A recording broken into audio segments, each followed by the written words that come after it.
Assalamualaikum warahmatullahi wabarakatuh. Perkenalkan, kami dari kelompok 8 akan menyampaikan materi tentang hasil diskusi kami. Sebelum itu, kami akan memperkenalkan siapa saja anggota dari kelompok 8. Yang pertama, Nadia Rahmatiara, BP 18110008. Yang kedua, Francisca Windari, BP 18110016.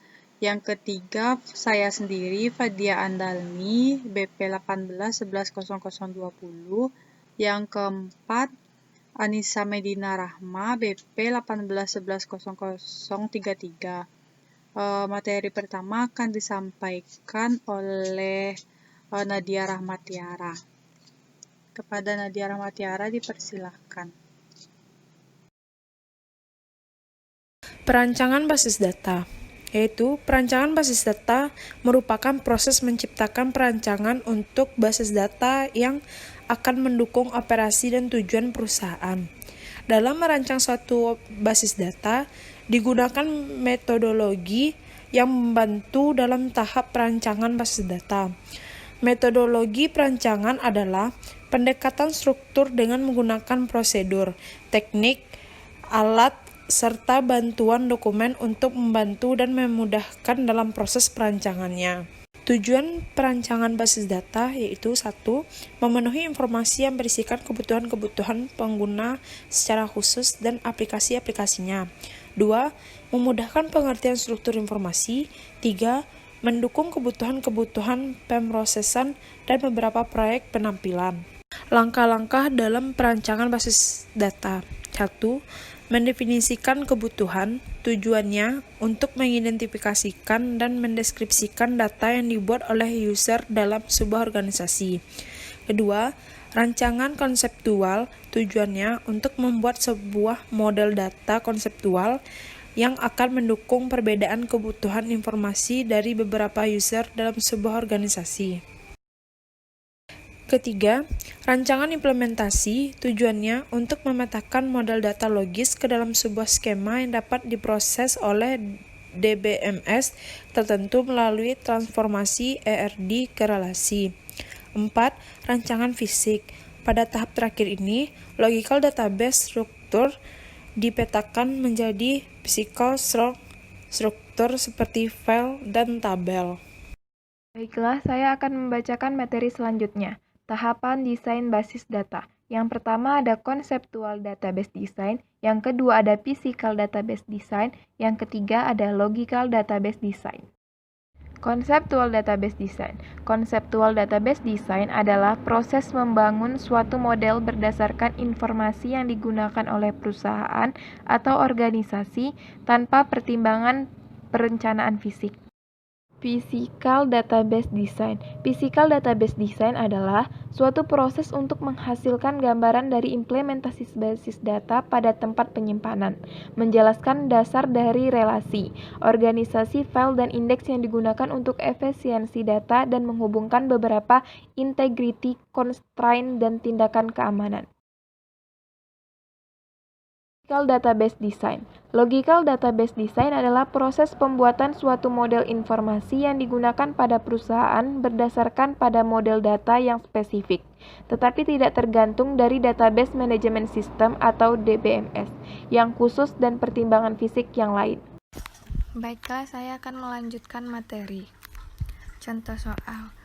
Sebuah hotel berbintang 1 di Kota Padang saat ini masih menggunakan sistem manual untuk administrasi tamu, menginap, dan referensi kamar. Manajemen merencanakan untuk menggunakan sistem database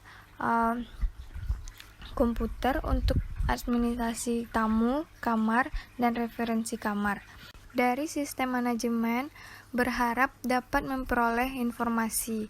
Pertama, tamu yang sedang menginap setiap saat beserta kamar yang ditempatinya. Yang kedua, jumlah kamar yang terisi dan kosong setiap hari. Yang ketiga, kamar yang dipesan dan yang masih tersisa untuk setiap kelas jangka waktu 1 tahun ke depan. Yang keempat, sejarah kedatangan masing-masing langganan. Yang kelima, tanggal check-in dan check-out setiap tamu membuatkan faktur. Faktur yang diharapkan dapat dibuat secara otomatis. Selanjutnya, namun demikian manajemen juga meminta nasihat saudara tentang informasi lain yang mungkin dibutuhkan manajemen, tetapi oleh manajemen sendiri sampai saat ini belum terpikir. Dari kepolisian, Anda mendapat kabar bahwa setiap hotel wajib membuat laporan harian tentang tamu warga negara asing yang berisikan nama, kewarganegaraan, nomor paspor, tanggal mulai nginap, manajer hotel tersebut waktu kuliah, memperoleh pelajaran komputer, dan memutuskan untuk keperluan ini akan digunakan untuk sistem database. Selanjutnya, identifikasi identitas. Yang pertama, tamu. Yang kedua, kamar hotel. Yang ketiga, pegawai. Selanjutnya, menentukan atribut setiap identitas. Yang pertama, atribut dari identitas tamu. Yang pertama, nomor telepon, ID tamu, nama tamu, alamat, dan jenis kelamin. Yang kedua, atribut dari identitas kamar hotel. ID kamar, tipe kamar, harga hotel, dan fasilitas. Yang atribut dari entitas pegawai. Yang pertama, ID pegawai, nama pegawai, alamat, jenis kelamin pegawai. Baiklah, saya akan menyampaikan tentang gambar konseptual model. Di sini terdapat tamu, kamar hotel, dan pegawai. Tamu akan memesan kamar hotel dan lalu diproses oleh pegawai. Di sini ada 3 entiti. Yang pertama tamu, kamar hotel, dan pegawai. Entiti yang pertama tamu, terdapat nomor telepon, ID tamu, nama tamu, alamat, dan jenis kelamin. Lalu entiti yang kedua kamar hotel. Yang pertama ID kamar, tipe kamar, harga kamar, dan fasilitas. Entiti yang ketiga pegawai. Ya, terdapat ID pegawai, nama pegawai, alamat, dan jenis kelamin. Selanjutnya, di sini saya memiliki 3 entiti. Yang pertama tamu, kamar, dan pegawai. Di sini tamu akan memesan kamar dan akan disewakan kepada pegawai atau diproses oleh pegawai. Entiti pertama tamu harus memiliki ID, lalu memesan kamar, dan kamar mempunyai ID kamar. Lalu dalam pemrosesannya pegawai harus memiliki ID pegawai. Selanjutnya saya akan menjelaskan tentang tabel pengunjung. Yang pertama, nama ID pengunjung memiliki tipe file number panjang 12 file. Yang kedua, nama pengunjung tipe file teks dan panjangnya 30. Yang ketiga, alamat tipe file teks panjangnya 20. Yang keempat, jenis kelamin tipe file teks panjangnya 2 nomor.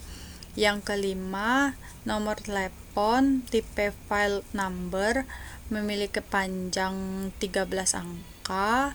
Yang keenam, tanggal check-in tipe file data sesuai dengan referensi kapan tamu itu akan check-in.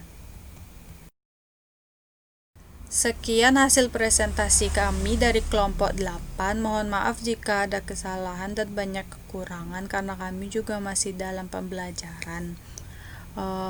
Sekian, terima kasih. Assalamualaikum warahmatullahi wabarakatuh.